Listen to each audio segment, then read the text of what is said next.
সবাইকে স্বাগত জানাই মোহনবাগান ক্লাব থেকে আপনাদের সঙ্গে চলে এসেছি আমি সৌরভ। আর আপনারা জানেন যে গত বছরের পর এই বছরও কিন্তু মোহনবাগান পরপর 2 বছর আইএসএল লিগ সিল চ্যাম্পিয়ন হয়েছে এবং এতগুলো দলের মধ্যে থেকে 24টা ম্যাচ খেলে 56 পয়েন্ট নিয়ে কার্যত ইতিহাস রচনা করেছে সবুজ মেরুন বাহিনী এবং যার ফলে মোহনবাগান ক্লাবে কিন্তু এখন খুশির হাওয়া চলছে, মিষ্টিমুখ চলছে, একেবারে উল্লাস সেলিব্রেশন। এবং আজকে মোহনবাগান ক্লাবে পতাকা উত্তোলন করা হলো। যদিও সঞ্জীব গোয়েঙ্কা আসার কথা ছিল সিলটা নিয়ে, তিনি কিন্তু এখনও যেহেতু কলকাতায় এসে পৌঁছননি সেই কারণে আজকে কিন্তু সিলটা আনা সম্ভব হয়নি। তবে খুব তাড়াতাড়ি কিন্তু ক্লাবে সঞ্জীব গোয়েঙ্কা নিজে উপস্থিত থাকবেন সিলটা নিয়ে এবং বেশ কয়েকদিন সমর্থকদের জন্য সিলটা কিন্তু ক্লাবে রাখাও হবে, এমনটাই কিন্তু জানানো হলো। পাশাপাশি আজকে মোহনবাগান এক্সিকিউটিভ কমিটির কিন্তু যে ইলেকশন সংক্রান্ত যে মিটিং, সেই মিটিং কিন্তু অনুষ্ঠিত হয়েছে এবং জানার সিদ্ধান্ত হয়েছে আগামী 20 তারিখ পরবর্তী ইলেকশন সংক্রান্ত যে এক্সিকিউটিভ কমিটির মিটিং, সেই মিটিং অনুষ্ঠিত হবে এবং সেই দিনই নির্বাচনের দিন ঘোষণা করা হবে যে কোন দিন নির্বাচন অনুষ্ঠিত হবে। ওই দিনই বিকেলে যে মালিদের জন্য একটা নতুন ভবন উদ্বোধন করা হবে, যেটা কিন্তু তৈরি করা হয়েছে। এতদিন পর্যন্ত ময়দানে বিভিন্ন ক্লাবে হলেও কিন্তু সেখানে কিন্তু কোথাও মালিদের জন্য নির্দিষ্ট করে কোনো ঘর কিন্তু ছিল না, কিন্তু মালিদের জন্য নতুন ঘর মোহনবাগান ক্লাবে তৈরি করা হয়েছে, যে মালি ভবনে কিন্তু উদ্বোধন করা হবে আগামী 20 তারিখ।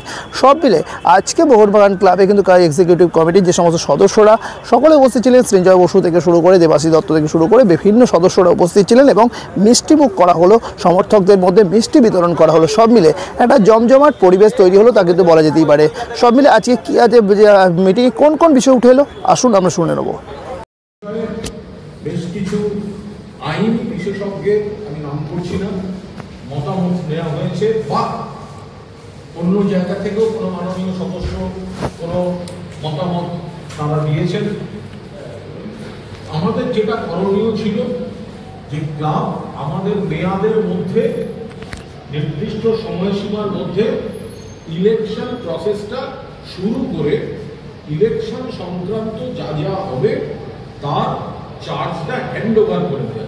এক্সিকিউটিভ কমিটি আগামী 20 তারিখ নির্বাচন পূর্ণাঙ্গ বোর্ড ঘোষণা করে দিয়ে তাদের নিয়োগপত্র পাঠিয়ে দিয়ে নির্বাচনী প্রক্রিয়া শুরু করে দেবে এবং তার পূর্ণ দায়িত্ব ইলেকশন বোর্ডের হাতে হস্তান্তর করে দেবে।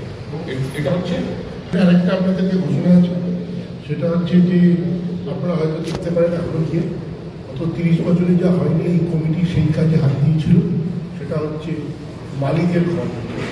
আপনারা গিয়ে দেখতে পারেন খুব সুন্দরভাবে আমরা বানানোর চেষ্টা করেছি। সেইটার উদ্বোধনও আমরা 20 মার্চ করব বিকেল 4টে, আর আমাদের কার্যকরী কমিটির মিটিং হবে বিকেল 5টায়। তো আপনাদের অনুরোধ করছি সেটাকে কাভার করার জন্য। আর কমিটি যেটা সিদ্ধান্ত নিয়েছে, ওই ভবনটির নাম হবে আমাদের বহুদিনের মালিক ভাসিয়া মালির নামে, নাম হবে ভাসিয়া মালি ভবন।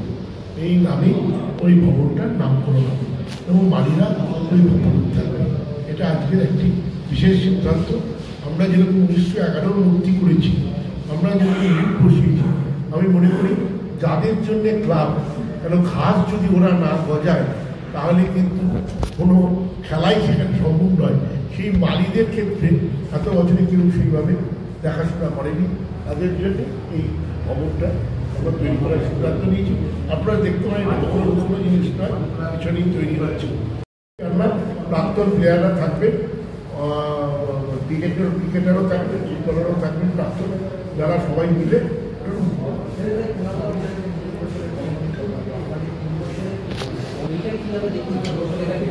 দেখুন, শুধু আপনি যদি 3 বার ভারত সেরা দেখেন তাহলে আমি মনে করি ওটা অত্যন্ত কম, কারণ আমরা 3 বার ভারত সেরা হয়েছি ফুটবলে, 22 বছর পরে হকি খেলতে নেমে হকি চ্যাম্পিয়ন হয়েছি, অ্যাথলেটিক্সে 27 বছর পরে স্টেট চ্যাম্পিয়ন হয়েছি।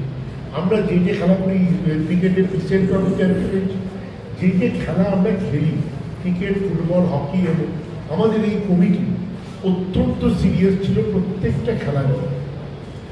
তার সাথে সাথে ক্লাবের যে এত উন্নয়ন হয়েছে, এই যে লাইব্রেরি, কুণালদার মস্তিষ্ক প্রসূত লাইব্রেরি শীর্ষেন্দ্র মুখোপাধ্যায় সেই উদ্বোধন করেছিলেন, এটা একটা অন্যতম বড় ঘটনা মোহনবাগানের ইতিহাস। স্পোর্টস লাইব্রেরি সত্যি একদম ঠিক বলুন। তো নানা রকমের কর্মকাণ্ড হয়েছে, এগুলো লুকানোর কোনো ব্যাপার নেই, সবার সামনে আছে। এগুলো অত্যন্ত বড়। তবে আমরা ফুটবল ওরিয়েন্টেড মেনলি ক্লাব। আমার মনে হয় এই সাফল্য ঈশ্বরীয় সাফল্য কোনো কমিটির জন্য, আগেও কোনো কমিটি, আমি এত বছর ধরে মোহনবাগানের সঙ্গে জড়িত আছি, কোনো কমিটির জন্য এই সাফল্য ঈশ্বরীয় সাফল্য।